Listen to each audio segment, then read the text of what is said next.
Olá, pessoal, sejam todos bem-vindos a mais um Abacast Descomplicada. O nosso podcast onde a gente vem falar sobre análise do comportamento, sobre psicologia, sobre autismo, sobre vários transtornos. Eu sou Silas Belfort E eu sou Claudeli Belfort. e hoje a gente vai falar um pouquinho sobre o nosso trabalho, né? Sobre a Sim. questão do supervisor. Qual é a função do supervisor? E para a gente estar discutindo a respeito dessa temática, a gente vai falar sobre supervisor raiz. E supervisor Nutella. Será se existe mesmo essa questão de supervisor raiz e supervisor Nutella?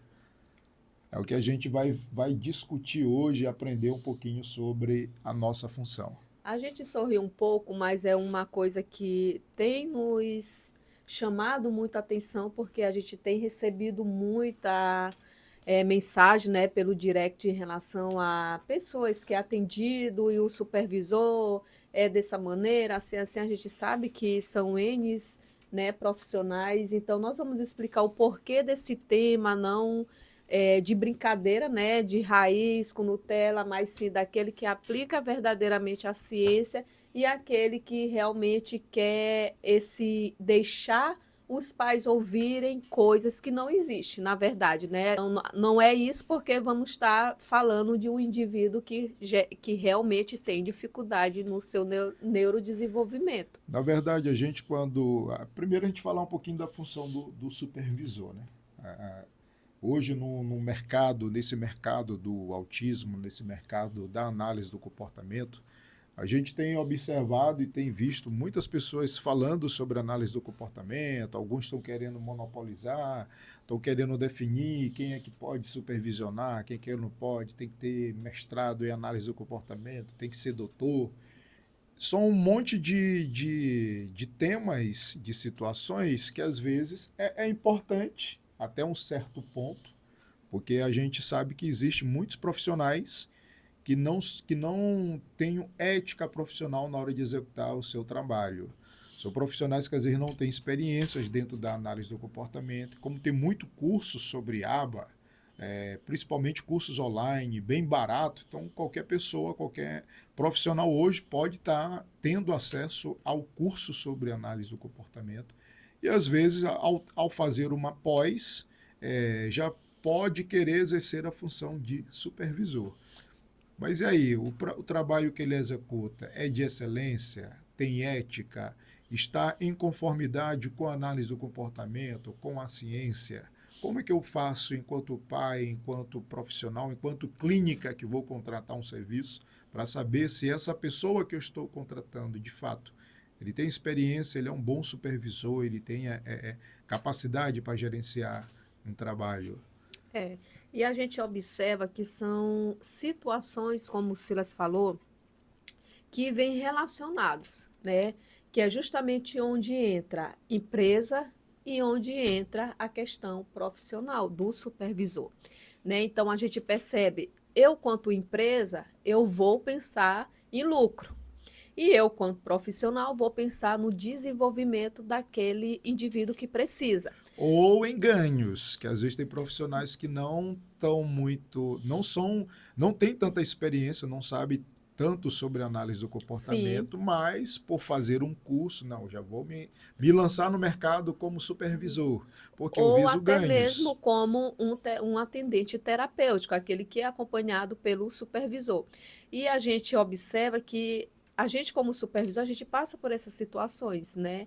De ver, de estar ensinando, e tem certo ponto que nos angustia, que é justamente essa questão de achar que todo mundo, por exemplo, até uma pessoa hoje que terminou o ensino médio, todo mundo que apenas terminou o ensino médio pode fazer o curso de aba e aplicar. Por quê? O que eles estão imaginando? Cara, é só um mero aplicador. Eu vou lá, tenho um programa já montado que o supervisor faz e eu vou lá e aplico. O que que eu fico preocupada em relação a isso?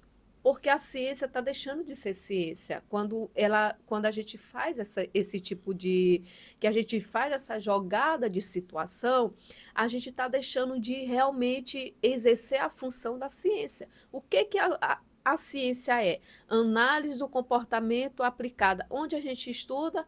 Na faculdade, no curso de psicologia, onde, por exemplo, até outras pessoas que estudam outros tipos de graduação, eles não têm especificamente essa cadeira. Só que nós, como psicólogo, a gente sabe, existe uma teoria que é complexa, né? Muito. A gente aqui passou pela fase de estudante, passou pelo desespero que era a análise do comportamento teórica, imaginando como seria na prática. Hoje tem pessoas que dizem assim, mas vocês fazem com tanta facilidade? Não é. É porque de tanto a gente perceber, estudar, analisar a ciência, é bem aí que surge a questão da importância da ciência que tenho deixado de lado. Eu tenho feito o curso IABA, eu vou ser um mero aplicador terapêutico, mas aí o que é mais necessário no indivíduo, que são pessoas diferentes, pessoas que têm uma dificuldade diferente da outra. Eu São preciso ter, neurodivergentes, têm comportamentos eu diferentes. preciso ter a visão de uma análise funcional. Por quê? Todo comportamento ele precisa de uma análise funcional. Todo comportamento problema, tá? Ele precisa. E às vezes a gente vai ver a trajetória do profissional. Para a gente chegar hoje na função de estar supervisionando cargos, existe uma trajetória. Começa como atendente terapêutico. Eu, por exemplo, eu comecei como tutor. O primeiro caso que eu peguei foi um caso de um adulto, autismo nível 3, eu acho que na época ele tinha 21 anos. E o que eu aprendi a estar ensinando ele? A fazer atividades da vida diária. Escovar os dentes, se vestir, tomar banho, comer, sentar para comer, sentar à mesa. Depois que eu passei quase um ano fazendo essa função, eu comecei a trabalhar como atendente terapêutico. Comecei a analisar o que eram os protocolos, como que se fazia uma avaliação, como que se aplicava os protocolos dentro da análise do comportamento. Cada nível de autismo, cada pessoa com autismo, ele tem um protocolo individualizado, diferenciado para aquela demanda. Depois que eu comecei a trabalhar como atendente terapêutico, comecei a ter os meus primeiros casos particulares, onde eu fazia análise funcional, fazia primeiro. Aí já entra a função de um trabalho que um supervisor executa. Fazer anamnese junto aos pais. Depois, fazer a avaliação, utilizando instrumentos de avaliação, como a gente tem hoje protocolos como o VibMap, como Postage, como AFOS, ABLES. Tem vários protocolos que a gente precisa estudar para avaliar. Então, cada indivíduo, cada pessoa com autismo, ele tem uma demanda onde eu vou, que tipo de protocolo que eu vou fazer? Isso é um problema hoje, porque a maioria da galera aprende a utilizar apenas o VibMap, porque é o mais fácil, é o mais acessível. E quando a galera às vezes atinge ali, que aí já vem um problema para o supervisor, que quando, dependendo do nível do autismo, a galera fecha o VibMap. E os supervisores tidos como Nutella, as pessoas que estão fazendo ali um trabalho que não é um trabalho que tem uma ética, que tem ali uma formação, um compromisso, na verdade, com o desenvolvimento da pessoa com autismo, fechou o VibMap, o que ele diz? Alta. Vou dar alta, porque não tem mais o que fazer. E a gente vê hoje muitos, né? Mãe chegou já para a gente, falou que recebeu alta porque o filho deixou de ser atendido à mesinha. Cara, é um método, entendeu? A mesinha é obrigatória, aquela coisa todinha, porque assim, deixou de estar explanando o ambiente estruturado, aí eu vou por outro lado. Será que esse indivíduo em ambiente estruturado, ele se comporta da mesma forma no ambiente mais natural? Será que é interessante para o meu filho, parte para os pais, né, fazer essa reflexão aqui com a gente? Será que é interessante que meu filho se comporte muito bem na clínica, diante dos terapeutas que tem o controle ali sobre ele, tal, tudinho, mas não se comporta em casa da mesma maneira que eu recebo feedback no final do atendimento? Ele não se comporta muito bem ao shopping, um passeio que é normal aqui da nossa cultura, que é o que mais tem, né? E Como é que eu vou sair com esse indivíduo? Aí eu trago a minha preocupação hoje, né, que a gente pensa assim, tem poucas mãos de obra de quê? De supervisores raiz, de supervisores que não têm medo de falar aquilo que a ciência mostra, né? E A ciência, fazer aquilo que está, muitas das vezes, além de protocolo. É o que a gente chama de planejamento de curto, médio e longo prazo. Protocolo, dependendo do nível que a gente tem, por exemplo, o VibMap, a gente vai fazer algumas intervenções na mesinha, como diz aba na mesinha, mas isso é uma regra, é um método, esse é um método que a gente faz, não tem método. A gente vai adaptando. O supervisor que às vezes observa a necessidade do seu aprendiz, ele procura fazer e estruturar intervenções a curto, a médio e a longo prazo. E não se limita a protocolo. Porque a gente tem, por exemplo, casos que a gente fecha o protocolo, a criança atinge 100% ali do VibMap, mas que tem demandas. Por exemplo, ela pegou um caso que veio de uma clínica, recebeu alta porque o adolescente tinha fechado o VibMap. O que os supervisores de lá falaram, que supervisionavam o caso dele? Ó, fechou o VibMap, não temos mais o que fazer, vamos dar alta. Só que quando ela pegou o caso do adolescente, ele tem algumas características ou alguns sintomas que está em processo de investigação para ver se não é um caso de esquizofrenia. esquizofrenia, porque foi percebido muitas pessoas vão dizer assim, mas análise do comportamento ele entende sobre transtornos. Então saiu recentemente um estudo que está sendo muito comum, né? A questão de TEA vir relacionada também muitos adolescentes com a esquizofrenia. A esquizofrenia, ela nasce ali com o indivíduo. Então, ela tá, por exemplo, ela vai se desencadear com 16 anos, dependendo do ambiente. Esses 16 anos, a esquizofrenia está ali atrelada junto com o TEA, né? Então, chega um momento que ele vai se enfrentar isso. A minha preocupação é eu trabalho um protocolo que é isolado ali. Aquilo ali, dali eu não sei mais como agir. Por isso que tem pessoas que não gostam, né? Só abrindo um parênteses aqui, Claudeli, que como ela falou que aos 16 anos a esquizofrenia está atrelado com o TEA, isso não é uma regra. Mas isso é Sim, sim. dependendo dos sintomas que surge ali Sim. no indivíduo que a gente está analisando, então a gente vai levar em consideração a idade como um fator. Não que todo indivíduo que tem autismo ele tem esquizofrenia. Isso Isso não não é uma existe. regra. É esse caso em especial que a gente também está considerando Que a pode vir questão da desencadear idade. com 13 anos, porque o que é a esquizofrenia? É uma psicose, ela vem desencadear na adolescência. Né? Não dizer que a pessoa adquiriu na adolescência. Não, está ali, ó, desenvolvendo. Vai depender muito do ambiente que ela vive, aflorar ou não, né?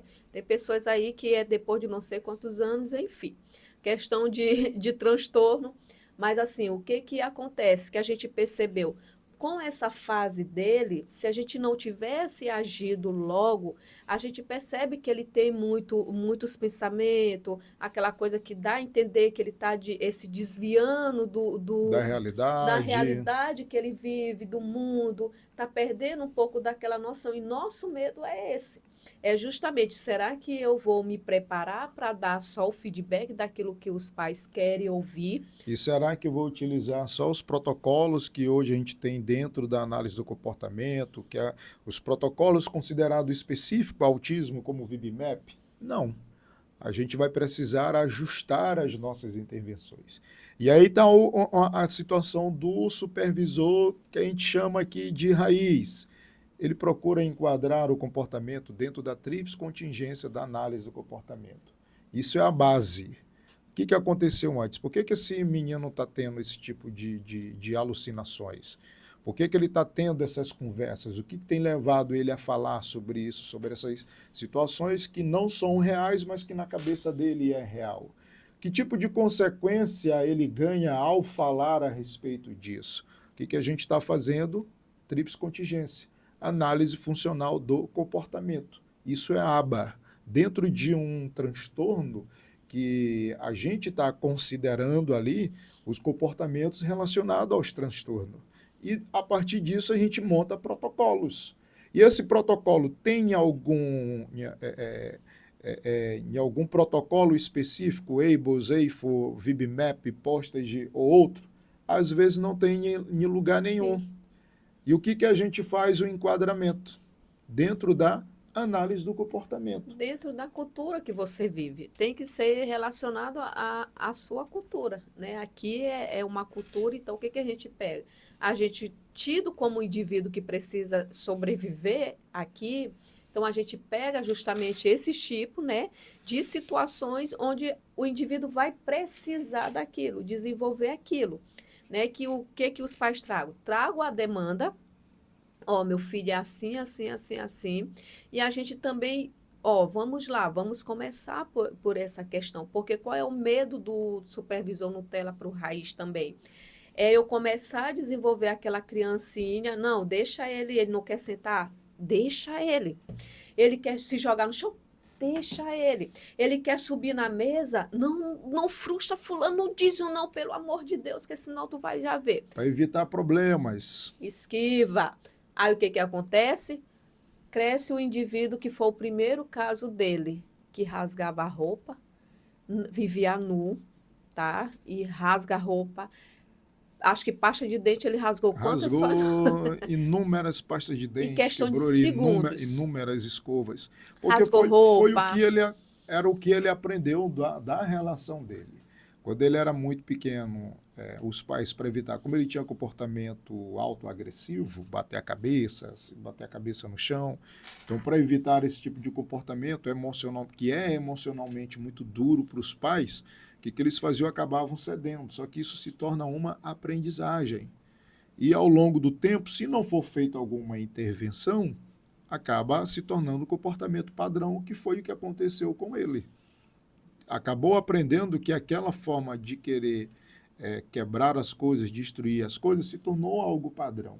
A gente vai culpar a família por isso? Não, às vezes eles nem sabiam como lidar com isso. E aí que tem a questão emocional dos pais, que nós consideramos. Eu não Sim, vou julgar uma mãe que está com um filho com 1,85 m e que às vezes ela não consegue vestir ele porque ele vai rasgar e ela vai insistir com aquilo. Se ela, a gente percebe que já desenvolveu um medo.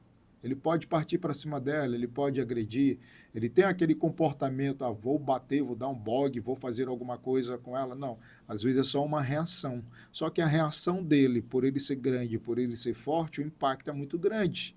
Então as pessoas acabam desenvolvendo medo. E eu não vou intervir. E eu vou me esquivar. Eu não vou atender e é melhor deixar ele lá no cantinho dele fazendo aquilo que ele quer. Então, hoje a gente está vivendo um período onde a gente tem esse discurso, deixa ele aí, buscando a autonomia, a independência. Não, a pessoa com autismo ele tem a sua autonomia, ele não é obrigado a fazer aquilo que ele não quer, ele não é obrigado a olhar nos olhos, ele não é obrigado a assentar. sentar, tem seu tempo. Que tempo é esse, pessoal? E aí, Silas, tu está falando merda aí, vocês estão falando merda aí, pega uma mãe que tem um filho com autismo nível 3, grave, severo, que ela não consegue sair com ele, e a gente tem casos aqui na nossa capital, de um caso de um autista que vivia acorrentado e que ele rebentou as correntes da casa dele, fugiu, pulou o muro, foi parar no cemitério, nu. Pergunta para essa mãe como é conviver com isso. O que ela não conseguiu fazer ao longo do tempo, que acabou deixando ele livre e chegando ao ponto que, para eles ter um pouco de convivência, foi preciso acorrentar. Eu vou julgar essa mãe? Não. Agora me diga uma coisa aqui, nós, tido como típicos, a gente, para fazer uma relação, vou fazer uma apresentação de trabalho, eu preciso ver o que meu professor está fazendo na escola, eu não preciso ter contato visual, eu não preciso olhar minimamente. Se eu vou fazer alguma atividade, eu não preciso focar, eu não preciso ter atenção. Então, de que forma eu deixo o indivíduo aqui que ele tem dificuldade de contato social, por exemplo, de ter contato visual, como é que eu vou inserir ele dentro do contexto social se eu não treino isso? Porque para ele não olhar é um comportamento natural. Ele aprende que isso ali não é necessário. Mas não vai ser necessário ao longo da vida dele? Até mesmo porque, assim, quando eu vejo essa galera falando isso, me traz aí que me traz a certa preocupação, né? Vamos analisar. Eu estou criando um indivíduo que ele não tá sendo estabelecido no cotidiano dele, na vida dele, regras, Sim. sendo que a gente tem uma Constituição, O mundo ele é regido por leis. e por Pelo menos regras. também esse no papel, né? Vai, enfim, são coisas que a gente vai depois estar falando melhor. Mas hoje nós Todo estamos mundo, nosso comportamento todo, ele é gerido por regras. regras. Então, se a gente não começar, a minha preocupação é essa. Se a gente não começar a mudar esse foco hoje de, gente, a terapia, ela é um pouco invasiva. Sim. Isso ela não é uma coisa assim, maravilha. E nem Aqui para a é gente, dolorido tanto para os profissional, é pais. interessante a gente fazer algumas intervenções que é invasiva. Sim, A gente procura ter esse tipo de comportamento no último caso. a gente não faz, por exemplo, a questão de fulano de tal tem medo de se expor, vamos supor, né? Ah, ele não vai na frente de jeito nenhum. Cara, a gente não vai lançar uma pessoa, pá, vai logo lá na frente. Não, é assim. A gente tem uma questão de trabalhar que a gente chama de dessensibilização sistemática. Vai lá, aos poucos. Tá, tá, É tá. um processo. É um processo. Aí vem a angústia dos pais, que não entende também que o processo da terapia ABA, ela traz aquele longo prazo. Ela não é já de imediato. Tem coisas que a criança, o adolescente, o adulto, ele vai aprender muito de imediato. Por exemplo, adolescente que ele tem esse dificuldade na sua postura, dificuldade às vezes de seguir algumas regras, como é que a gente vai fazer? Como é que a gente vai estar ensinando esse adolescente, já que ele veio de uma terapia onde ele fazia o que quisesse, né? E não sentava, não fazia isso, não fazia. Aí você pega esse adolescente, que ele não tem esse controle. Aquilo que era para você trabalhar com mais facilidade, bem ali, Da infância, você vai trabalhar com um pouco mais de dificuldade. E da aquele adolescência. longo prazo da adolescência vai se tornar 2 vezes mais E aí gera um problema. Por quê? grande. Quando se trata hoje, a gente vê muitos discursos de profissionais que vai atender principalmente crianças. Ah, é muito invasivo. Ah, eu vou forçar uma criança a sentar. Eu tenho um filho de 3 anos. Se às vezes a gente vai botar ele para fazer as refeições dele, se a gente não impor ali uma regra, ele come correndo. Para ele comer correndo, se a gente deixar, é um comportamento tido como natural. Mas a gente come correndo. A gente não come, né, sentado na mesa, fazendo ali as nossas refeições, sentado, calmo. Isso ajuda no processo de digestão, isso ajuda no processo de interação social. Se ele não aprender isso, ele vai aprender que comer correndo é o certo. E o que às vezes, toda vez ele vai seguir a nossa regra, meu filho senta, ele, sim senhor, papai. Não, como criança, ele não quer sentar, às vezes ele não quer comer, às vezes ele quer brincar, mas a gente impõe. É com autoritarismo? Não, com autoridade. É com ignorância? Não, é com regras. Porque o mundo é regido por regras e ele precisa aprender essas regras. O que a gente tem com relação ao outro ponto sobre supervisor Nutella, supervisor raiz? Que às vezes a maioria dos profissionais que a gente tem hoje quer atender que tipo de público? Criancinha. Criancinha. E o que é mais fácil no discurso, nesse discurso que a gente está trabalhando aqui de independência, de autonomia, não vou forçar? Criança, é fácil. É mais simples, entre aspas, que tem uns E tem casos uns casos que de eles ainda criança que digo é assim, que bem eu já escutei complicado. de profissionais assim, um tapa de uma criança dói menos. Pois é. Beleza, vamos supor que essa regra de vamos dar autonomia, não vamos forçar a sentar, nós vamos ensinar contato nos olhos, não vamos agir com ajuda total, segurar nos Deixa ele no olhos, deixa ele celular. no celular, ele tem autonomia, ele tem um tempo dele, uma hora vai destravar. Esse moleque está crescendo, essa menina está crescendo. Quando chegar com 12 anos que esses comportamentos estão instalados, o que esse mesmo profissional vai fazer para você, pai, vai fazer para você, mãe? Ó, não temos mais condições e nem suporte de atendê-lo. Tudo que tínhamos que fazer, fizemos. E quem que vai cuidar desse adolescente agora cheio de autonomia, cheio de independência, que faz aquilo que quer, Sem na hora que nenhuma quer, regra. sem nenhuma regra? Quem é que vai atender? Aí é o outro problema. porque a gente tem profissionais hoje, mais uma vez, supervisor Nutella, supervisor Raiz, que escolhe o público que quer atender. Sim.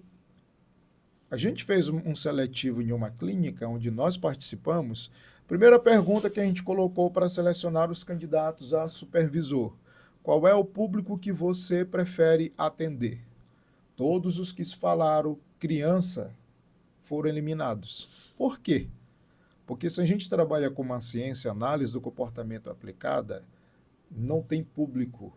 Não existe disso, vou atender criancinha, não vou atender adolescente, eu vou atender A, não vou atender B, eu vou atender nível 1 e 2, nível 3 eu não atendo. Eu sou fraco, eu sou isso. Já está equivocado profissionalmente. Porque se você é um profissional que entende a ciência, que sabe a terapia ABA, você não vai escolher público. Primeiro que eu acho, particularmente, isso aqui é um posicionamento meu, outro profissional. Se eu escolho um público, eu já não estou agindo com empatia com aquela família. Eu já estou sendo um profissional que talvez não tô tendo uma ética profissional de estar discriminando Mas quem eu vou atender. vai ser mais um na sociedade de não querer, como a sociedade vê, né, esses adolescentes. Então, vai ser mais um, na verdade. E aí, como é que a gente fica nisso? Vai ser só as crianças. E essas crianças que hoje eles estão atendendo, não vai crescer? Eles não vão crescer, vão vir com outras demandas, como na clínica que a gente já trabalha, que é uma clínica que a gente atende muito adolescente, a gente tem problema com puberdade, Sim. tem adolescente que bota a genitália para frente, para fora, lá no meio da clínica, e quer se masturbar. Tem adolescentes que dá cabeçada quando ele está desorganizado, morde, se joga no chão, chama os outros de filho de uma égua, xinga. Isso no público. E quem é que quer atender essa galerinha aí? A maioria dos supervisores e até da galera que tem doutorado aqui na nossa cidade não querem intervir. Porque não querem problema. É cansativo, é estressante. Deixa a pessoa, quando vai fazer um trabalho, dependendo do nível de desorganização e de comprometimento daquele adolescente, daquele jovem, do adulto, um dos maiores sentimentos que gera na maioria dos profissionais é o sentimento de medo. Sim. E o que a gente percebe, pelo menos esses que a gente está atendendo, que veio, na verdade, de outras clínicas, né, da aba da mesinha, estruturadinho, dentro do VIBMEP, passou daquele processo, recebeu alta, ele vem. Aí a gente percebe, e aí? Desde quando ele faz a aba? Você já conhece? A mãe, sim. O que lá ele estava trabalhando? Não sei, nunca me passaram, tal, tudinho. Beleza, vamos lá. Esse tempo que esses adolescentes estão vindo, ainda era do tempo de alguém aplicar alguma coisa. Beleza. O meu medo é o que está se crescendo agora, de fazer aquele indivíduo, não, deixa ele no mundinho dele, ele vai se desenvolver. Olha, gente, tem um tempo de maturação. Tudo que a gente já falou. Aí esse adolescente vem cheio de dificuldades, se desorganizando desde o vento batendo nele. Beleza. Porque hoje a ansiedade, ela está muito, ela vem mesmo desde a adolescência, né? Desde criança, na verdade. Então, acaba ocasionando uma situação futura mais grave. Aí eu penso, a gente não tem muitos supervisores, muitos profissionais, né, que pensam dessa maneira de ajudar o outro. Aí eu fico pensando, aonde esses indivíduos dessa geração que estão tentando fazer a análise do comportamento aplicada diferente hoje, em que lugares eles vão futuramente? Vão estar futuramente. Como é que aquela mãe que hoje ela tem uma preocupação com quem eu vou deixar meu filho, que apenas não sabe pegar um garfo, apenas não sabe chutar uma bola, não é verbal, mas ele sabe ir ao banheiro de forma independente, ele sabe comer, tal, tudinho. Aonde é que esse sentimento de mãe deixar e ver hoje que ela foi ensinada em deixar o filho dela à vontade desde criança? Fazer o que ele quer, deixar ele no lugar dele, bater com a cabeça, fazer isso e tal, tudo, e não sentar, não põe regra para ele sentar e tal, tudo. É uma preocupação muito grande hoje para a gente como profissionais que sabe que isso daí não vai dar resultado bons, né, futuramente. Então a gente fica, e aí? E tem um outro problema, porque quando a gente pega casos assim, o que a maioria às vezes querem? Fazer o aba estruturado na mesinha, porque é mais fácil. É muito fácil pegar, colocar esse indivíduo dentro de uma sala e fazer isso aqui, aba na mesinha, coisinha para cá e tal. Só que a gente, nós dois aqui, temos uma preocupação de, se eu estou fazendo aí, vem aquele processo que a gente falou inicial, intervenção a curto, médio e longo prazo. Todo caso que a gente pega hoje, principalmente de adolescente, que a gente percebe que eles não têm uma convivência social muito legal, quase não sai, às vezes não vai à praia, não vai ao shopping, não vai à praça, não sai para se divertir, não vai ao cinema. As nossas intervenções, elas visam isso.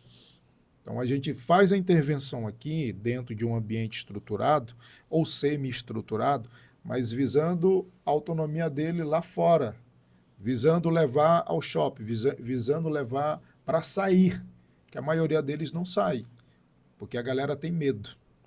Então, isso é um outro fator.